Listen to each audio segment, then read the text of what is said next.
ومن ثمرات النخيل والأعناب تتخذون منه سكرا ورزقا حسنا إن في ذلك لآية لقوم يعقلون.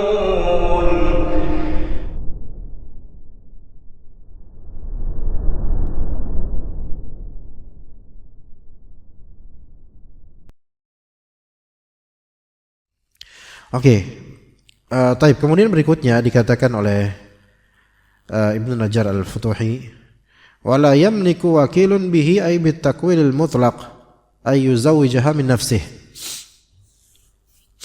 Seorang wakil dengan kuasa perwakilan mutlak yang tadi yang Anda sebutin, seorang wakil dengan kuasa mutlak, ya, yaitu dia dikasih kuasa oleh wali aslinya, tolong nikahkan putri saya dengan siapapun yang engkau pilih, gitu.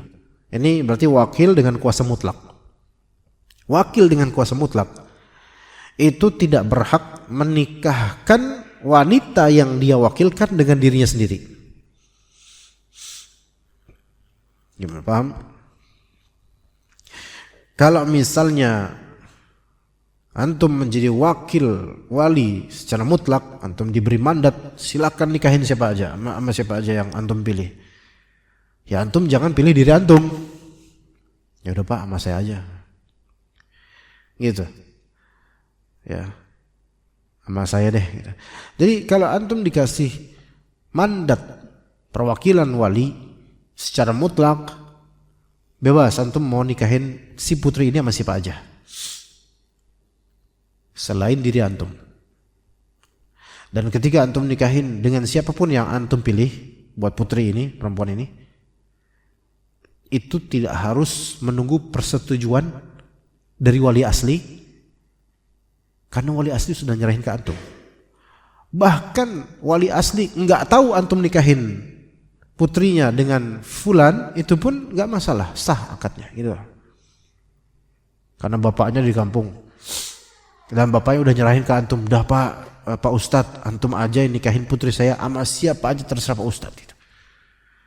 Lalu kemudian Pak Ustadz nikahin putri wali ini ke seorang ikhwan dan nggak ngasih tahu ke bapaknya pas lagi akad, nggak ngasih tahu ke walinya pas lagi akad. Sah nggak akadnya? Sah, karena sudah diberikan mandat mutlak, total, udah selesai, terserah antum. Tapi tidak bisa dia menikah dengan si putri ini, nggak bisa. Tiba-tiba pas sudah gituin, taunya besok-besok pas datang ke kampung, loh antum kan wakil wali perwalian, kok sekarang antum jadi suami putri ana, gitu. Nah ini nggak bisa, ya, tidak bisa. Dalam kitab Syarah Muntahal Iradat kata Syekh Mansur Al-Buhuti, kal wakili fil bai', seperti al-wakil fil bai', seperti halnya wakil dalam akad jual beli. Maksudnya apa? Wakil dalam akad jual beli, ya, misalnya Pak, ini saya ada barang, misalnya apa, mobil, antum tolong jualin, antum jadi wakil ana, terserah mau jualin berapa, terserah antum ke siapapun. Bukan mau jualin berapa, mau jualin ini mungkin berapa, 100 juta atau berapa, terserah antum jualin mobil ini 100 juta, siapapun, ya, ana ridho antum mau jualin ke siapapun. Nah berarti kan ini jadi wakil bagi pemilik mobil. Oke, siapa, akhirnya dijual. Nah kata sebagian ulama, dia boleh ngejualin mobil ini ke siapapun kecuali ke dirinya sendiri, ya, jangan jualin ke dirinya sendiri, gitu loh. Karena mandatnya mutlak ke siapapun, tapi bukan untuk dirinya sendiri. Kalau mau untuk dirinya sendiri, ngomong lagi sama pemilik mobil, Pak buat saya aja dah. Nah ya baru terjadi akad di situ. Ya, terjadi akad di situ. Ya, jadi dia nggak bisa merangkap dalam posisi ini, nggak bisa merangkap wakil sekaligus pembeli sendiri, nggak bisa. Itu kata sebagian dari ulama. Kata sebagian dari ulama. Sebagian ulama juga mengatakan sama masalah misalnya investor, investasi, mudharabah. Ya. Seorang yang menjadi pengusaha atau dia yang mengelola harta investasi dan inventaris barang dagangan investasi, itu dia tidak boleh membeli barang yang dititipkan padanya dan yang dia jualkan pada orang. Dia beli sendiri nggak boleh. Itu kata sebagian ulama. Anda kasih contoh. Antum pengen dagang misalnya aqua, galon gas, aqua dan seterusnya, ya gitu ya. Kemudian galon, aqua dan yang seperti itu, kayak padi lah gitu ya. Orang investasi di antum. Saya invest ini untuk pengadaan peralatan, fasilitas dan juga barang dagangan. Saya investasi 10 juta misalnya. Atau 20 juta lah. 20 juta investasi. Nanti bagi hasil per bulan atau mungkin per tahun, bagi hasilnya persenan. Ya, misalnya 50-50 ya. Dari keuntungan yang ada. Kalau enggak untung berarti rugi, kalau rugi ya udah, investornya juga dapat kerugian. Oke, 50-50 ya. Oke, ini kan berarti kan investasi mudharabah. Investor itu dia yang punya uang dan yang punya barang. Jadi investor yang punya uang dan punya barang. Pengelola itu yang ngejualin barang. Jadi posisi itu pengelola, bukan pemilik. Makanya nggak boleh pengelola ini melakukan sesuatu di luar koridor penjualan. Ya. Kecuali dengan seizin dari pemilik atau investor. Jadi dia posisinya hanya pengelola aja. Namanya ngelola itu bukan pemilik. Dia ngelola, dia manage. Maka oke, dijualin tuh galon, gas, air mineral dan seterusnya. Nah, suatu ketika dia pengen, mungkin ada tamu, ya misalnya ada tamu atau buat dirinya sendiri, mungkin gas buat dirinya sendiri gitu. Akhirnya dia, ini saya kan menjual gas, ngapain saya beli gas di luar, ada aja di sini. Nah, ada beberapa kemungkinan. Pertama, boleh nggak gas ini diambil tanpa dibayar, dah buat rumah tangganya gitu? Pertanyaan, boleh nggak ikhwan? Paham nggak pertanyaan ikhwan? Jadi dia pengelola ini boleh nggak pakai gas, bukan pakai ngambil gas buat maslahat dirinya, bukan buat dagang, kan emang nggak perlu gas buat dagang. Dia buat rumah tangganya dipakai, nggak beli, dia dipakai karena merasa saya kan penjualnya, merasa pemiliknya. Pertanyaannya, boleh nggak seperti itu? Tidak boleh. Oke, nggak boleh. Kenapa? Karena ini gas dan segala dagangan ini punya siapa? Punya investor. Punya investor. Atau air mineral, misalnya ada tamu, dah sok ambil aja terserah. Dia ambil aja terserah. Ambil aja terserah air mineral, ambil. Diminum sama tamu-tamunya. Tapi dia nggak bayar, tamu masa tamu bayar? Dan dia nggak ganti uang itu. Pertanyaannya, itu halal nggak tuh air sebenarnya? Kalau tamu nggak tahu kan, tamu nggak ngerti, kirain tamu kan nggak nanya, Pak maaf ini halal nggak? Nggak nanya gitu. Tapi berarti tasarruf atau perlakuan seperti ini fudul dan juga ini diharamkan. Dan air itu menjadi haram atas mereka. Tapi kan mereka nggak tahu, berarti keharaman tersebut dilimpahkan kepada siapa? Kepada pengelolanya, gitu, ya. Kalau misalnya, opsi kedua, saya bayar, tapi saya ganti dengan harga di bawah harga jual ke orang lain. Paham nggak? Misalnya gas berapa Pak sekarang gas Pak? Gas berapa yang gas miskin itu? Gas miskin? Hah? 22. Kan saya pengelolanya. Emang sih nggak milik saya pengelolanya. Saya pakai harga grosir lah. Misal ya udah saya beli 18 gitu. Saya gantinya 18. Pertanyaannya boleh nggak gini? Nggak boleh. Kenapa nggak boleh? Karena walaupun dia sekalipun nggak ada hak untuk mengurangi harga untuk dirinya. Nah ini nggak boleh seperti ini. Nggak boleh dia seperti ini. Mentang-mentang saya ngejualin, betul Anda yang jualin, tapi ini barang bukan milik Anda. Ini barang milik investor, dan niatan Anda dengan investor kan jualan sesuai dengan harga yang termaktub, tercantum atau yang ma'ruf. Maka bahkan pedagang pun atau pengelola pun ketika ngambil barang dagangannya itu nggak boleh membayar atau mengganti dengan harga yang kurang dari harga yang dia jual kepada orang lain. Gimana bisa paham di sini? Baik, itu yang kedua. Yang ketiga, datang tamu banyak, terus diambil, udah aqua yang gede. Satu dus aqua. Harganya berapa sekarang? Nggak tahu lah. Pokoknya segitulah, mungkin 20.000 atau gimana. Dia jual ke orang-orang segitu 20.000. Lalu dia ganti persis 20.000. Boleh nggak seperti ini? Sebagian ulama membolehkan. Karena dikiaskan dengan penjualan pada biasanya dan tidak ada kerugian untuk investor.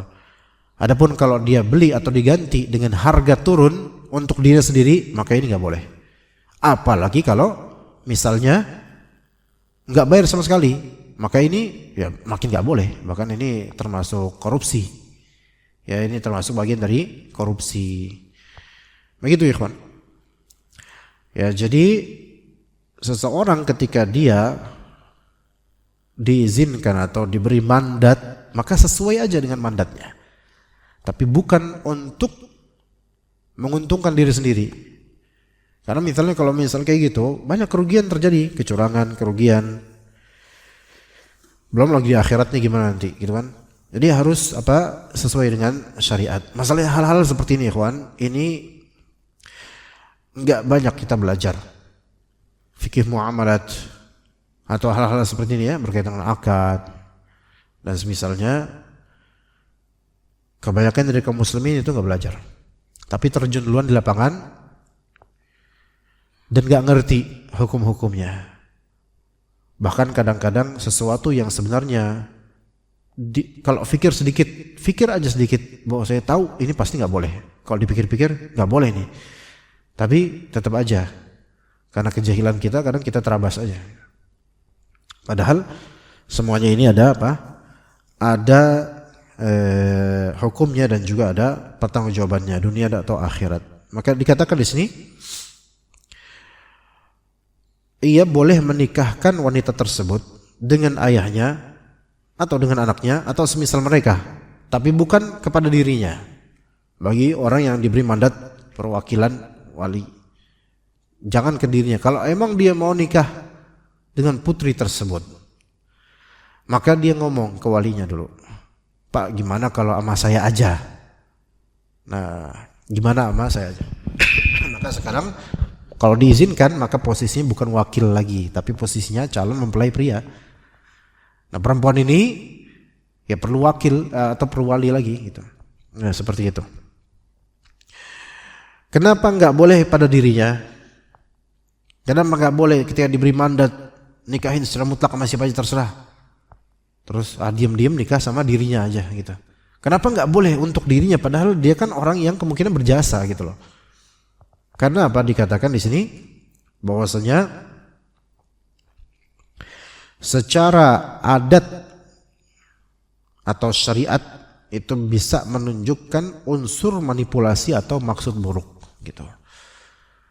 Makanya ikhwan, ketika kita diberi mandat, diberi amanat, itu jangan oportunis di situ untuk mencari untuk pribadi atau keuntungan pribadi, jangan. Itu nanti kalau dibiasain manipulatif. Maksudnya jadi buruk. Banyak hal-hal yang diubah-ubah, dimanipulasi, bohong. Mungkin di dunia nggak ketahuan, di akhirat repot urusannya. Karena akhirat itu kata Allah Azza wa Jalla yauma tublas sarair. Pada hari nanti hal-hal yang sirri yang disembunyikan selama ini akan dibongkar oleh Allah Azza wa Jalla. Ya, jadi makanya sebelum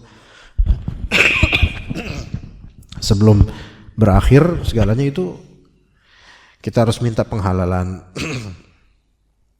Wa yasihu tawkiluhu muqayyadan ka zawij Zaidan atau zawij hadza fala yuzawij min ghairihi.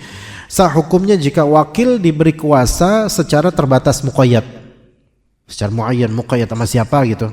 Seperti yang dikatakan, nikahkan putri saya dengan Zaid gitu. Nikahkan putri saya dengan orang ini. Ya. Maka tidak boleh ia menikahkan wanita tersebut dengan selain orang yang telah ditentukan oleh wali aslinya. Ya, nggak boleh. Ya, misal wali asli bapak kandung ini dari kampung bilang, Pak tolong nikahkan putri saya dengan Ustadz Fulan bin Fulan, tolong nikahkan gitu. Terus antum, enggak, jangan Pak, jangan Ustadz Fulan bin Fulan, dia manhajnya nggak bener Pak, sama Ustadz yang Fulan aja. Oh nggak bisa kayak gitu. Ya ngapain ngatur-ngatur gitu, ya kan? Nggak bisa.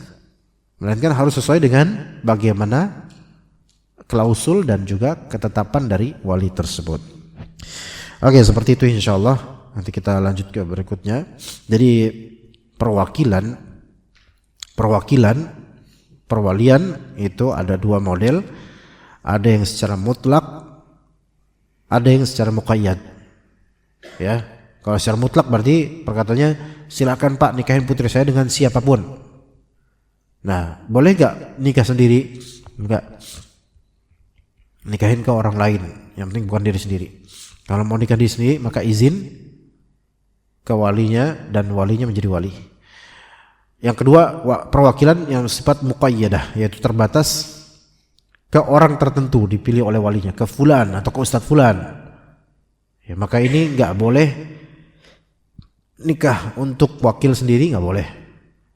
Dan nggak boleh juga wakil sembarangan nikahin ke pria lain, harus sesuai dengan yang ditentukan oleh wali. Begitu. Wallahu ta'ala alam. Ada pertanyaan nggak ikhwan di sini? Atau jelas semua, Pak Fajar? Ya.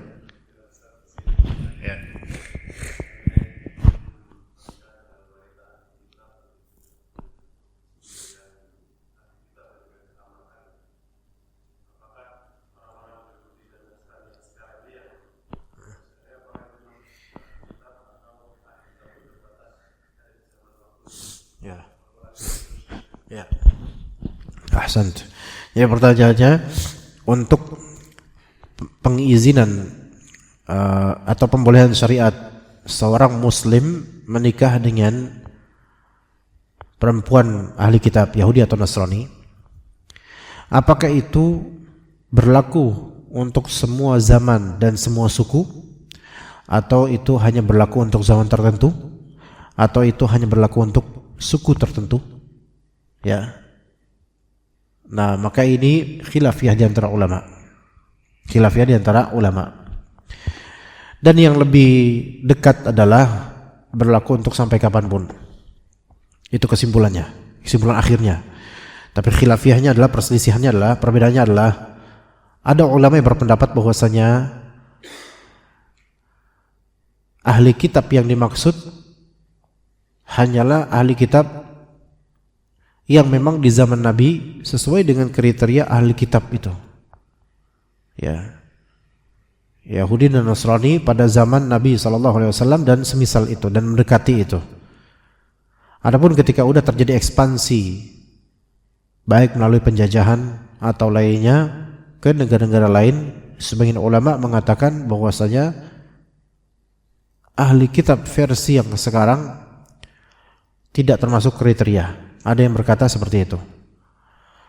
Ada juga yang berkata bahwasanya ahli kitab yang dimaksud adalah memang mereka yang memiliki garis keturunan dari ahli kitab yang maklum di zaman Bani Israel atau di zaman Nabi SAW.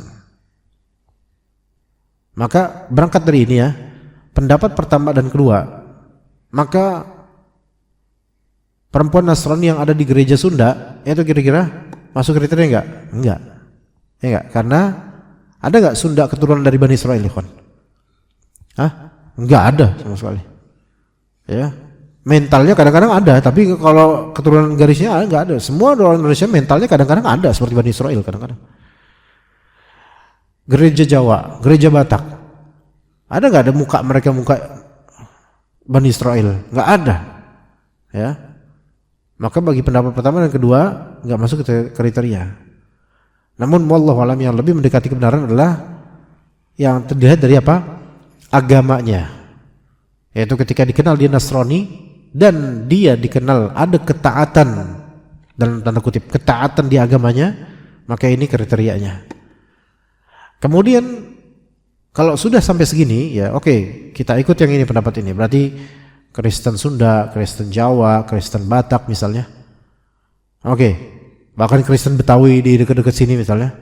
Oke, itu bisa dijadikan istri misalnya dengan mereka mungkin perempuan ini ada kesolehan dalam tanda kutip di agamanya, akadnya sah. Tapi lagi-lagi ulama berbeda pendapat mengenai hukum sebenarnya untuk menikah dengan perempuan Yahudi atau Nasrani. Kebanyakan ulama yang untuk versi ketiga ini mengatakan hukumnya boleh, asal hukumnya boleh. Namun Syekhul Islam Ibnu Taimiyah mengindikasikan bahwasanya hukum asalnya makruh. Hukum asalnya makruh, memang tidak sampai haram, tapi hukum asalnya makruh. Kalau kita katakan ini hukum asalnya begini, berarti ada hukum berikutnya yang mungkin konteksnya berbeda yang membuat hukum jadi berbeda, yaitu bisa menjadi haram. Bisa menjadi haram. Tapi kembali ke hukum asal, mubah boleh atau makruh. Dan kalau memang itu memberikan madarat yang besar buat akidah kita, khawatir juga bisa menjadi haram. Begitu, khawatir bisa menjadi haram.